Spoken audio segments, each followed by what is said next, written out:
different protective systems for a trench, based on the types of soil found. For all trenches deeper than 5 feet deep, or for any trench that shows signs of cave-in, OSHA requires sloping, benching, shoring, or shielding to protect workers from cave-ins. Let's review each of these systems and then see how each one could be applied to the cave-in incident shown earlier. We'll look at sloping first.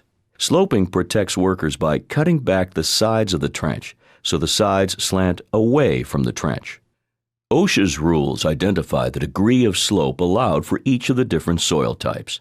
When trenches are less than 20 feet deep, these are the basic maximum allowable slopes for each soil type. Stable rock can be vertical walls, but cannot be undercut. For Type A soil, OSHA requires that the walls be sloped 9 inches out for every 1 foot of trench depth. For Type B soil, OSHA requires that the walls be sloped 1 foot out for every 1 foot of trench depth. For Type C soil, OSHA requires that the walls be sloped 18 inches out for every 1 foot of trench depth. It's important to note that this kind of sloping can only be used for trenches less than 20 feet deep. Any deeper, and the protection must be designed by a registered professional engineer. So now, let's look at the workers in the original scene who were stuck in the trench as it started to cave in. But this time, the soil has been classified as Type B. The trench has been properly sloped, and the spoil pile is moved away from the edges of the trench. The trench walls are not caving in, and the workers are safe while they work. Now let's review the shoring type of protective system for trench workers. Shoring uses various support systems to prevent soil and the trench walls from moving. There are different kinds of shoring systems, but timber and aluminum hydraulic are the two basic types. Aluminum hydraulic cylinders are the most common type of shoring, and they are typically installed using spot bracing, plywood, or stacked methods. To install the shoring correctly, you must first determine the soil type. The type of soil and depth and width of the trench determine the maximum vertical and horizontal spacing used with the members of the shoring system.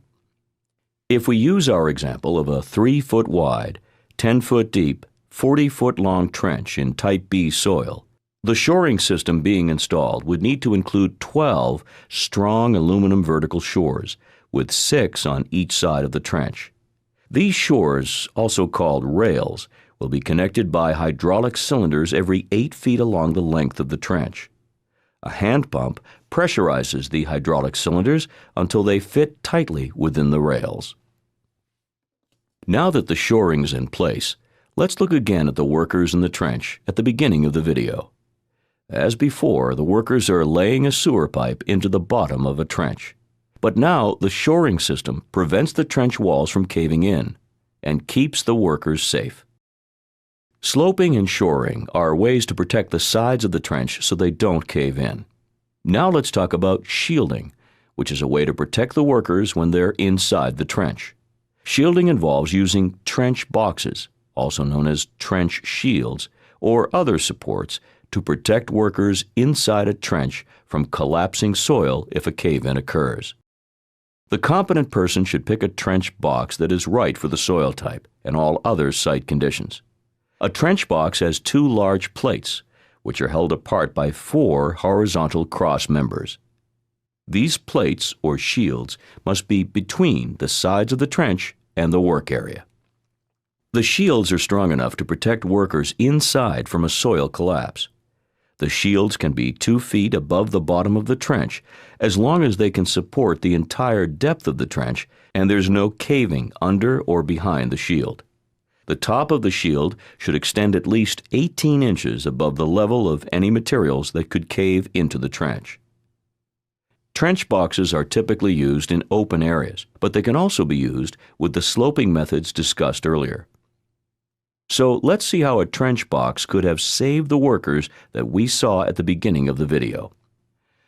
For our example, we'll assume that the workers are in a trench with Type C soil and no sloping, but working inside a trench box.